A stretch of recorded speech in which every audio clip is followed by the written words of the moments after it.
Yara Navarro had worked for the Castellano family for 18 months, caring for their 3 children in their mansion overlooking the Hudson River.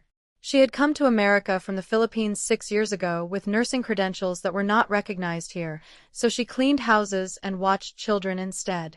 The Castellano job paid well, twice what other families offered, and Yara needed every dollar to send home to her mother and younger sisters in Manila. She had learned early not to ask questions about Mr. Castellano's business. The armed guards at the gate, the men in suits who visited at odd hours, the hushed phone conversations in Italian, Yara understood what kind of family she worked for. She kept her head down, loved the children, and stayed invisible. But 3 days ago, everything changed. Yara had been folding laundry in the upstairs hallway when she heard Mrs. Castellano arguing with someone on the phone. The conversation was in English, and Mrs. Castellano's voice carried through the partially open bedroom door. Yara should have walked away. She should have returned to the laundry room and minded her own business. But something in Mrs. Castellano's tone made her freeze. "I gave you the account numbers like you asked," Mrs. Castellano hissed into the phone. "When do I get the immunity deal in writing?" Yara's blood ran cold. Immunity deal. That was legal language, FBI language. Mrs. Castellano continued, her voice dropping lower. "My husband cannot know about these meetings. If Dominic finds out I'm cooperating, he'll kill me. I don't care what your protocols are, Agent Wallace. You promised me protection." Yara backed away slowly, her heart pounding. She had just heard the wife of one of New York's most powerful crime bosses admit to working with the FBI. This was the kind of information that got people killed. Yara made it back to the laundry room and tried to calm her breathing. She needed this job. She could not afford to quit. But she also could not unhear what she had just learned. Over the next 2 days, Yara watched Mrs. Castellano carefully. The woman was 42 years old, beautiful and polished, always dressed perfectly even at home. She had married Dominic Castellano 20 years ago, back when he was just a soldier in his father's organization. Now Dominic ran the entire operation, and his wife lived in luxury bought with blood money. But Yara noticed things now that she had missed before. The way Mrs. Castellano flinched when her husband touched her. The dark circles under her eyes that makeup could not quite hide. The locked drawer in her bedroom that Yara had never been allowed to clean near. Mrs. Castellano was scared, and she was planning something. On the 3rd day, Yara was walking through the garden with the youngest child when she saw Mrs. Castellano leaving through the side gate. This was unusual. Mrs. Castellano never left the estate without telling Yara first, and never without her security detail. Yara's curiosity overwhelmed her common sense. She settled the child with a toy and quietly followed Mrs. Castellano through the wooded path that led to a service road. Yara stayed hidden behind trees as she watched Mrs. Castellano walk to a black sedan parked on the service road. A man in a suit stepped out, not one of Mr. Castellano's men. This man had a different bearing, official and controlled. He handed Mrs. Castellano a folder, and they spoke for less than 3 minutes. Mrs. Castellano looked nervous, glancing back toward the mansion repeatedly. Yara pulled out her phone and, without thinking about the consequences, took several photos. The angle was not perfect, but the images clearly showed Mrs. Castellano accepting documents from the unknown man. The conversation ended quickly. Mrs. Castellano tucked the folder inside her jacket and hurried back toward the mansion. The man got into his sedan and drove away. Yara waited until both were gone before emerging from her hiding spot, her phone heavy in her hand. She had just photographed what looked like a secret meeting between her employer's wife and a federal agent. Yara knew she should delete the photos immediately. But something stopped her. Some instinct for self-preservation told her these images might be the only thing keeping her alive if anyone discovered she knew too much. That evening, Mr. Castellano came home earlier than usual. Yara was serving dinner to the children when she heard him enter, his voice booming through the house as he greeted his wife. "Angelina! Where are you, my love?" Mrs. Castellano appeared from her office, her smile bright but her eyes anxious. Dominic, I did not expect you home so early. Dominic kissed her cheek and pulled her close. I have good news. The deal with the Chicago family is finished. We control the entire East Coast shipping now. This calls for celebration.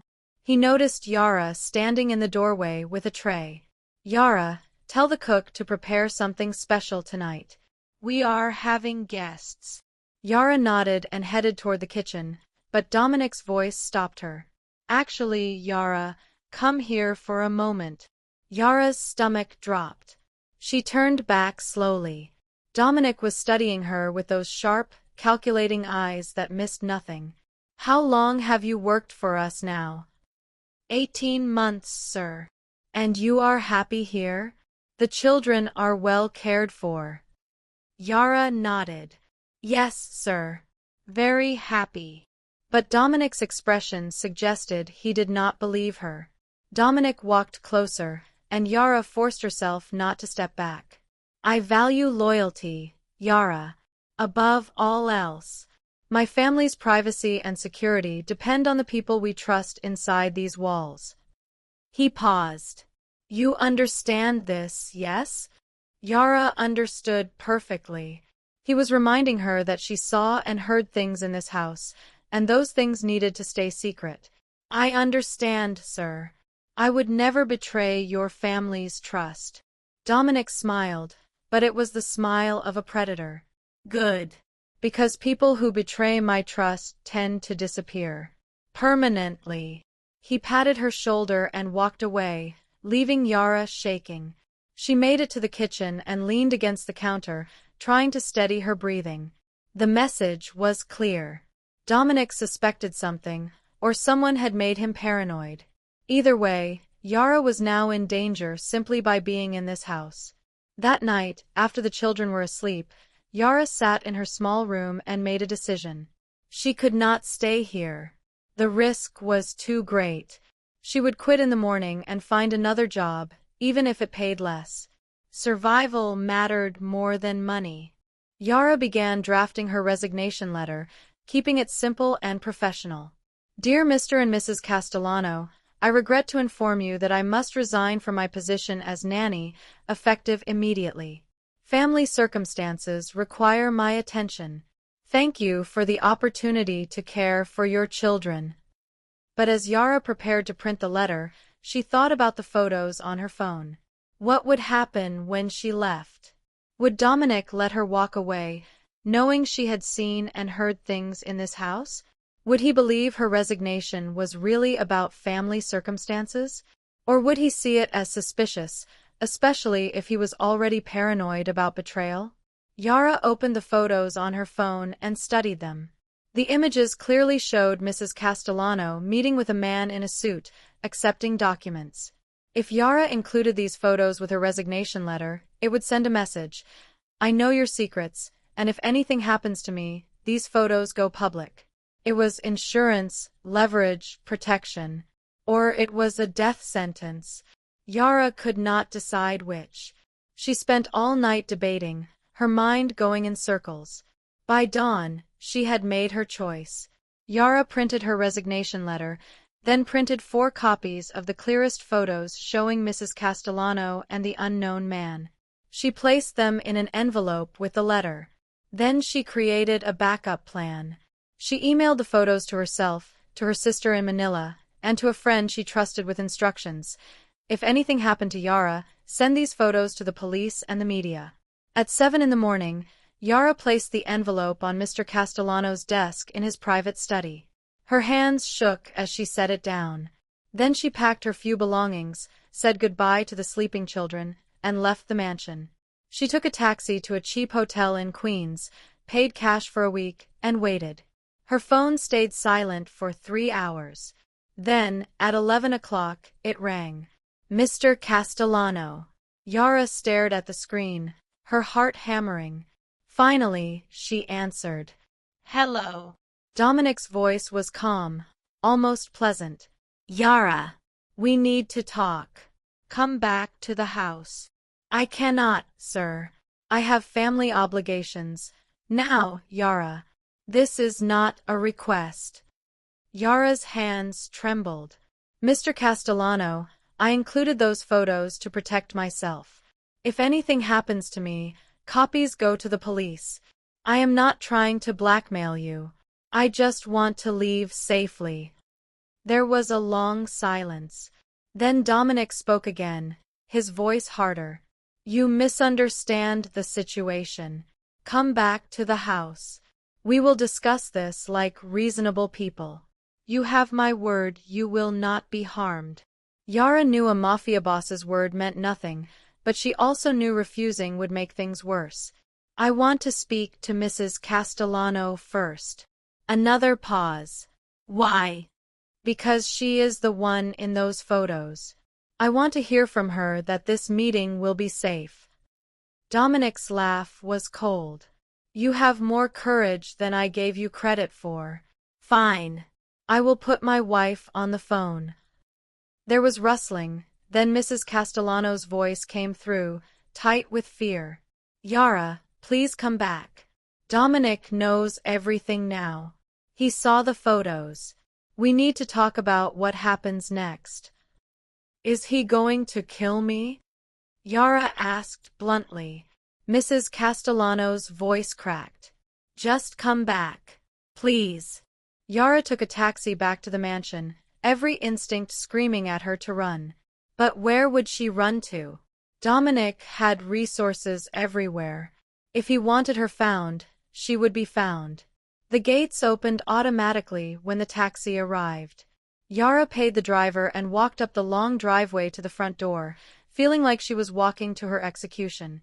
Dominic met her at the door himself, no guards visible. He looked different than she had ever seen him, not angry, but thoughtful, almost curious. Come to my study, he said quietly.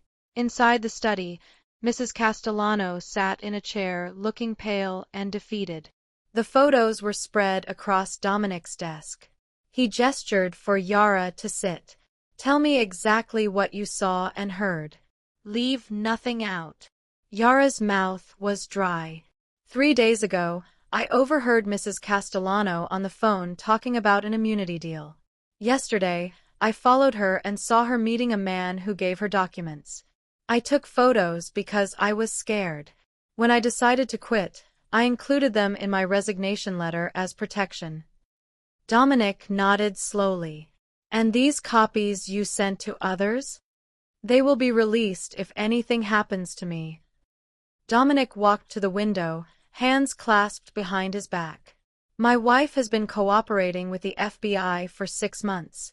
She has given them financial records, names, details about my operations. In exchange, she was promised immunity and protection. He turned to look at his wife, and the pain in his eyes was unmistakable. I discovered her betrayal 2 weeks ago. I have been trying to decide what to do about it ever since. Mrs. Castellano started crying. Dominic, please. I did it for the children. I did not want them growing up with a father in prison or dead. I wanted them to have a normal life. Dominic's jaw tightened. So you decided to send me to prison instead? I thought we could all disappear together. The FBI promised us new identities, a fresh start. I was trying to save our family. Yara sat frozen, realizing she had stumbled into the middle of a marriage collapsing under the weight of betrayal. Dominic turned to her. Your photos prove my wife met with federal agents. They are evidence of her cooperation, which means they are valuable to me. Yara's stomach dropped. Valuable how? The FBI's case depends on my wife's testimony being credible. If I can prove she was coerced, or that the evidence was obtained improperly, I can destroy their entire investigation.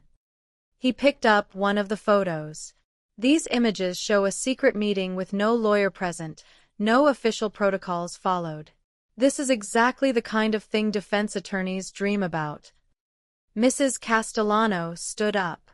Dominic. No. You cannot use those photos. If you expose my cooperation, the FBI will abandon me. I will be left with nothing. You should have thought of that before you betrayed me, Dominic said coldly. He looked at Yara. I want all copies of these photos. In exchange, I will let you leave this house and this city safely. I will even pay you 6 months' salary as severance. You disappear, you forget everything you saw and heard here, and we all move on with our lives. Yara realized she was being offered a deal. Her photos for her freedom. But something did not feel right. What happens to Mrs. Castellano if I give you the photos? Dominic's smile was bitter. That is between me and my wife. Yara looked at Mrs. Castellano, who was crying silently. Despite working in this house for 18 months, Yara had never felt close to her employer.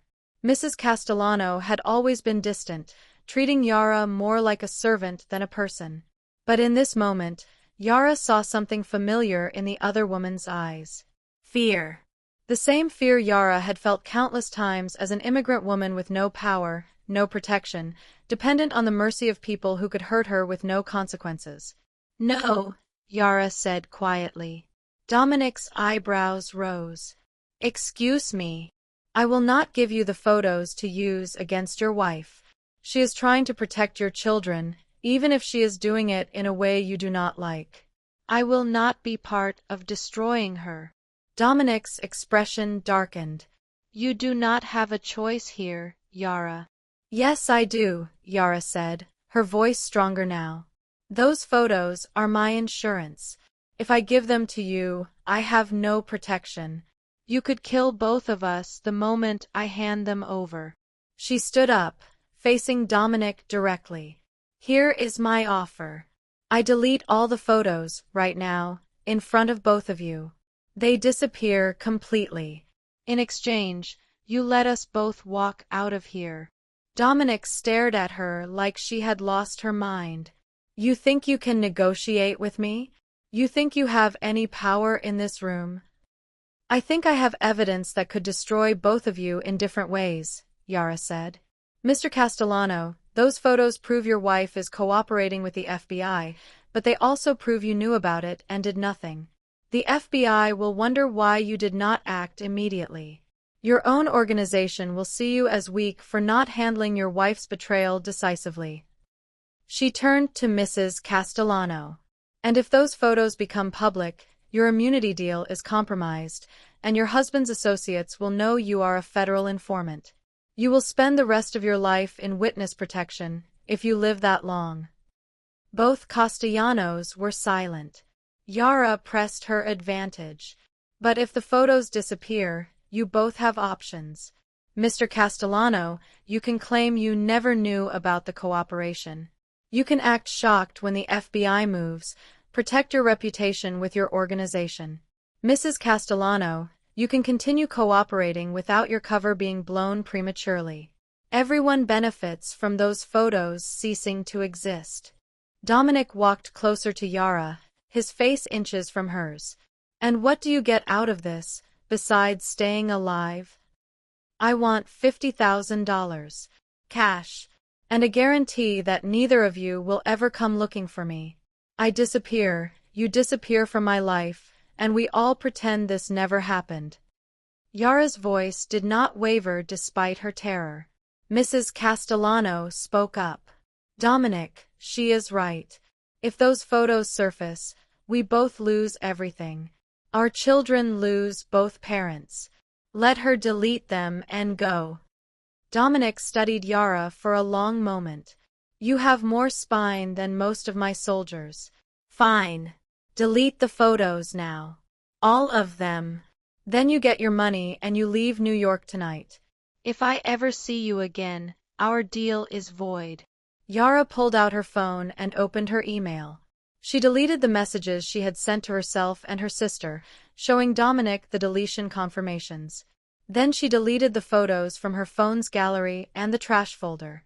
The only other copies were with my friend. I need to call her. Dominic handed her his personal phone. Use this. I want to hear what you say. Yara called her friend Beatrice using Dominic's phone. Beatrice, it is Yara. Remember those photos I sent you? I need you to delete them right now. All of them. Beatrice sounded confused. But you said. I know what I said. Things have changed. Delete them now, please. I will explain later. Yara heard keyboard sounds through the phone. Okay, they are deleted. Yara, are you in trouble? I am fine. Thank you. Beatrice, I have to go. Yara handed the phone back to Dominic. He nodded to one of his guards, who appeared in the doorway with a briefcase. Inside was cash, stacked neatly. Dominic counted out $50,000 and placed it in a bag. There is a car waiting outside. It will take you to the airport. There is also a ticket to Manila on the evening flight. I suggest you use it. Mrs. Castellano stood. Yara, wait. I need to say something. She walked over, her eyes red from crying. Thank you. For not using those photos to hurt me.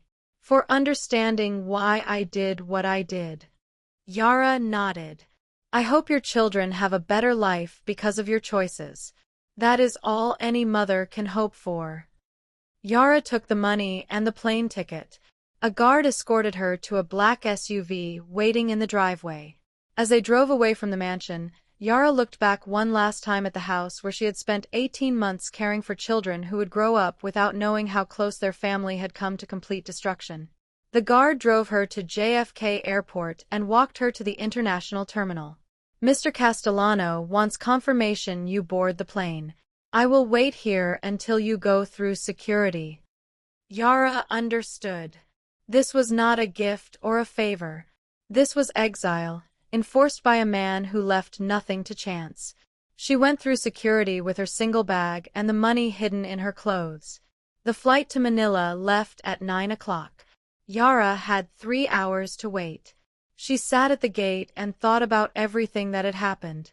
4 days ago, she had been a simple nanny worried about sending money home. Now she was leaving the country with enough cash to support her family for years, running from secrets that could have gotten her killed. As Yara boarded the plane, she thought about Mrs. Castellano and the impossible choice she had made. Betray your husband to save your children, or stay loyal and watch your family destroyed by violence and prison. There were no good options in that world, only terrible choices with permanent consequences. Yara also thought about Dominic, a man powerful enough to command an empire but powerless to keep his own wife's loyalty. All his money and muscle could not protect him from betrayal inside his own home. The plane took off, and Yara watched New York disappear below her. She had survived. That was what mattered. She would return to Manila, help her mother, spoil her sisters, and never speak of the Castellano family again. The secret of Mrs. Castellano's cooperation with the FBI would remain buried, at least for now. Eventually, the FBI would make their move. Dominic would be arrested or killed. Mrs. Castellano and the children would disappear into witness protection. The empire would crumble, and new players would fill the void. But that was their story to finish, not Yara's. 6 months later, Yara was working as a nurse in a Manila hospital when she saw the news on television. Dominic Castellano had been arrested in a massive FBI raid. Federal agents had seized millions in assets and arrested 40 members of his organization. The news reporter said the breakthrough came from a confidential informant who provided detailed financial records and testimony. The informant's identity was protected, but sources confirmed it was someone close to Castellano. Yara smiled sadly. Mrs. Castellano had followed through. She had given the FBI everything, and now Dominic would spend the rest of his life in prison. The children would grow up in witness protection, far from the violence and crime that had defined their early years. The reporter mentioned that despite the arrests, authorities suspected someone had warned Castellano that an informant was working against him. Several pieces of evidence had been destroyed or hidden before the raid, suggesting Castellano had time to prepare. Defense attorneys were claiming the investigation was compromised. Yara wondered if Dominic had used that time to protect himself, to hide assets, to ensure his family would be provided for even from prison. Maybe her decision to delete the photos had given him that chance. Yara turned off the television and returned to her work. She was a real nurse now, helping people heal, making a difference in small but meaningful ways. The money from Dominic had allowed her to complete the certification process in the Philippines. Her mother was healthy, her sisters were in good schools, and Yara slept peacefully at night. Sometimes she thought about those 3 children in New York, now living under assumed names somewhere in America. She hoped they remembered the nanny who had cared for them, who had read them stories and dried their tears. She hoped they had the normal life their mother had sacrificed everything to give them. Yara had learned important lessons in the Castellano mansion. She learned that courage sometimes meant standing up to powerful people, and sometimes it meant walking away. She learned that mothers would do terrible things to protect their children, and that love and betrayal often lived in the same heart. Most importantly, she learned that she was stronger than she had ever believed. An immigrant nanny with no power and no protection had faced down a mafia boss and survived. That would always be her secret victory, the story she could never tell but would always carry. Yara finished her shift at the hospital and walked home through Manila's crowded streets, just another face in the crowd, invisible and safe. Exactly how she wanted to be. She had quit working for the Castellano family with photos that exposed a 20-year marriage built on lies. Those photos had been her leverage, her insurance, her weapon. In the end, she had given up that weapon to save 2 people who barely knew she existed. And somehow that had been enough. Sometimes the smallest acts of mercy created the biggest changes. Sometimes a resignation letter delivered at exactly the right moment could alter the course of multiple lives. And sometimes, doing the right thing meant walking away from everything and starting over, carrying nothing but the knowledge that you had acted with courage when it mattered most. Yara Navarro had done exactly that. And she would never regret it.